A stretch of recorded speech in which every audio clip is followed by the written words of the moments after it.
नमस्कार, वेलकम। बहुत स्वागत है आपका। जब किसी के पास धन संपत्ति की परिपूर्णता रहती है तो उन्हें ना ही ज्योतिषी का ख्याल आता है ना ही हस्तरेखा का। जब हमारे जीवन में समस्या उत्पन्न होनी शुरू हो जाती है, धन का आगमन बाधित हो जाता है, तब हमें लगता है कहीं न कहीं कुछ न कुछ तो समस्या है। तब जाके अक्सर हम किसी पंडित के या फिर किसी ज्योतिषी के पास जाते हैं और अपनी हस्तरेखा विश्लेषण कर या कुंडली विश्लेषण कर ये जानने का प्रयास करते हैं कि समस्या कहाँ है। क्या हमारे हथेली में धन की रेखा है या हमारे हथेली में धन है ही नहीं, या फिर अन्य समस्याओं के लिए। आइए आज का अंक हम शुरू करते हैं। यदि आपको जीवन में धन संपत्ति चाहिए तो भाग्य रेखा तो आवश्यक है ही, साथ में कुछ रेखाएं और भी आवश्यक है, हम उसकी बात करेंगे। हमारी कनिष्ठिका 9 उंगली के नीचे ये हमारा बुध का क्षेत्र होता है। अक्सर हम देखते हैं कि बुध पर्वत पर कुछ छोटी छोटी रेखाएं भी होती है, परंतु बुध पर्वत पर एक लंबी और एक अच्छी रेखाओं का होना ये अत्यंत शुभ माना जाता है। यदि जीवन में अत्यधिक मात्रा में धन चाहिए, बड़ी संपत्ति चाहिए, बड़ा धन चाहिए, तो भाग्य रेखा के साथ साथ बुध रेखा पर बुध की रेखा होना अति आवश्यक है। जिसे बुध की रेखा या फिर इसे स्वास्थ्य की रेखा, बहुत जगह में इसे व्यापार की रेखा भी कही जाती है, वाणिज्य की रेखा, व्यापार की रेखा कही जाती है। इसके आगमन और इसके कभी कभी इसकी शुरुआत लाइफ लाइन से होती हुई दिखती है, तो कभी मस्तिष्क रेखा से होती हुई दिखती है, तो कभी इसकी शुरुआत चंद्र से होती हुई दिखती है, तो कभी ये हथेली के मध्य से आता है, तो कभी कभी ये भाग्य रेखा से निकलती हुई प्रतीत होती है। तो कई प्रकार की ये रेखाएं हो सकती है, परंतु ये रेखा यदि आपके हथेली में है तो आपके पास धन संपत्ति अवश्य होगा। और ये रेखा लगभग 10% हथेली में ही मिलती है, बाकी के हथेली में ये रेखा नहीं रहती है, या रहती है तो आधी अधूरी रहती है, छोटी रहती है, क्लियर नहीं रहती है, टूटी फूटी रहती है। आधी अधूरी टूटी फूटी रेखा कभी भी पूर्ण और शुद्ध फल नहीं देती है। आइए हम बात करते हैं इस रेखा के संबंध में। यदि ये रेखा इस प्रकार से चंद्र की ओर जाता हुआ प्रतीत होता हो, ये अत्यंत शुभ स्थिति होती है। ये रेखा आपको लाखों नहीं करोड़ों में किसी एक व्यक्ति के हथेली में मिलेगा, कम से कम 10 लाख के बाद ही मिलेगा। ये रेखा सभी के हथेली में नहीं होती है कि बुध और चंद्र में एक रिलेशन बनाए। यदि ये रेखा किसी के हथेली में है तो ऐसे जातक बड़े पद पर होते हैं। ये बड़ा पद कोई पदाधिकारी का नहीं होता, ये बड़ा पद किसी राष्ट्र अध्यक्ष का हो सकता है, किसी राजा जैसे व्यक्ति का हो सकता है, प्रधानमंत्री का हो सकता है, राष्ट्रपति का हो सकता है, सेना अध्यक्ष का हो सकता है, किसी राष्ट्र के अध्यक्ष का हो सकता है। तो यह रेखा बहुत महत्वपूर्ण है जो सभी की हथेली में नहीं होती है। दूसरी रेखा में की मैं बात करूं तो यहाँ पर जो रेखा ये होती है जिसे हम स्वास्थ्य रेखा या फिर व्यवसाय की रेखा कहते हैं। यह रेखा जातक को एक सफल व्यवसायी बनाता है, एक बड़े बिजनेसमैन की ओर ये इंगित करता है कि ऐसे जातक एक बड़ा व्यवसायी होगा, इनके पास प्रचुर मात्रा में धन संपत्तियां सब कुछ होगी। उसके बाद आता है हमारा सूर्य का स्थान। जीवन में सफलता पाना है तो सूर्य को सफलता का कारक माना जाता है।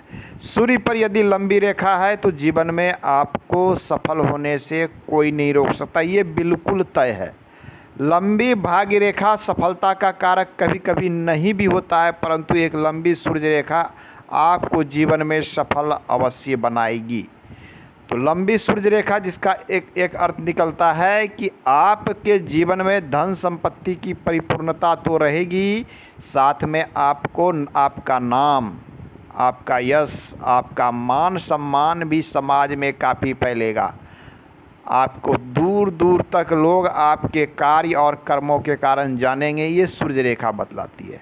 तो एक अच्छी सूर्य रेखा का होना अति आवश्यक है। तीसरे स्थान पे हमने रखा है भाग्य रेखा को। ये एक कॉमन रेखा है, ये बहुत सारे जातक के हथेली में मिलती है। ये अलग अलग तरीके की होती है, इसके अलग अलग फल भी होते हैं। सबसे जो कॉमन भाग्य रेखा है वो कुछ इस प्रकार से दिखेगी कि वो हथेली के मध्य से शुरू होती है और करीब करीब हृदय रेखा पे जाकर समाप्त हो जाती है।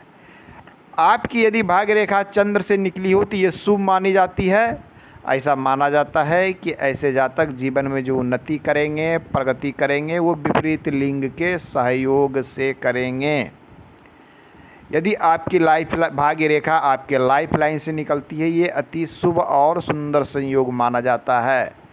ये रेखा बताती है कि जातक को स्वयं के परिश्रम और स्वयं के उद्यम से जीवन में आगे बढ़ने के रास्ते मिलेंगे। ऐसे जातक को अपने बल पर जीवन में आगे बढ़ना पड़ता है। कभी कभी ये रेखा हथेली के मध्य से निकलती हुई आती है। हथेली का मध्य अर्थात राहु क्षेत्र से निकलने वाली रेखा जीवन में अचानक से परिवर्तन लाने का प्रयास करती है। अचानक से भाग्य के रास्ते खोलते हैं ये। आपकी रेखा यदि मस्तिष्क रेखा से शुरू होती है, भाग्य रेखा, अर्थात आपके जीवन में जो परिवर्तन आएगा आपकी अपनी सोच के कारण आएगा। आपकी सोच पॉजिटिव होगी। आप अपने सोच से, अपनी मस्तिष्क के शक्ति से, अपने माइंड पावर से पैसा बनाएंगे, धन बनाएंगे और व्यवसाय करके बनाएंगे, या जिस प्रकार से आप अपनी मस्तिष्क शक्ति से इसे बनाएंगे, यदि माइंड लाइन से निकलता है। किसी किसी की हथेली में बहुत छोटी सी भाग्य रेखा दिखती है, बिल्कुल हृदय रेखा तक या ऊपर में ही। ये रेखा बतलाती है कि आपको जीवन में सफलता विलंब से मिलेगी, देर से मिलेगी। शुरुआती संघर्ष में रिजल्ट आपका नगण्य होगा, परंतु एक लंबा समय उम्र बीत जाने के बाद में आपको एक अच्छी सफलता मिलेगी। वो करीब करीब आपके लाइफ के दूसरे भाग में जाके आपको सफलता मिलने वाली है। यदि आपकी भाग्य रेखा मणिबंध के ठीक ऊपर से शुरू होती है, ये शुभ और अच्छी मानी जाती है, ऐसा माना जाता है। और ऐसा देखा गया कि ऐसे जातक का भाग्य जो है बचपन से ही इनके साथ होता है। परंतु यदि मणिबंध की रेखा के बीच अंदर से घुस के इस प्रकार से निकले भाग्य रेखा, इसका अर्थ होता है कि ऐसे जातक के ऊपर बचपन से ही उत्तरदायित्व का भावना आ जाएगा, इनके ऊपर परिवार का बोझ आने वाला है और ऐसे जातक अपने बल पर सफल होते हैं, जीवन में आगे बढ़ के धन संपत्ति के भी मालिक बनते हैं। परंतु यदि भाग्य रेखा यहाँ से जाके आप उंगली के ऊपर चढ़ते हुए प्रतीत होती है, स्थिति शुभ नहीं मानी जाती है। शुक्र क्षेत्र से निकलकर जाने वाली भाग्य रेखा ये भी शुभ मानी जाती है। ऐसा कहा जाता है कि ऐसे जातक अपनों के सहयोग से जीवन में काफ़ी आगे बढ़ते हैं। ऐसी रेखा यदि आपके पास है तो आप अपने करीबी और नज़दीकी लोगों के सहयोग से कार्य करें, आपको सफलता अवश्य मिलेगी।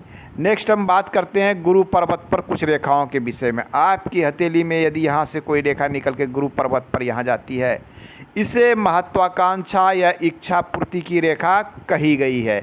यह रेखा बताती है कि जीवन में आपको इच्छा पूर्ति अवश्य होगी, महत्वाकांक्षा की पूर्ति होगी। ये रेखा भी अत्यंत शुभ मानी जाती है। तो आज के अंक में हमने देखा भाग्य और धन से संबंधित रेखाओं के विषय में। मिलते हैं अगले अंक में, पुनः बात करेंगे। धन्यवाद।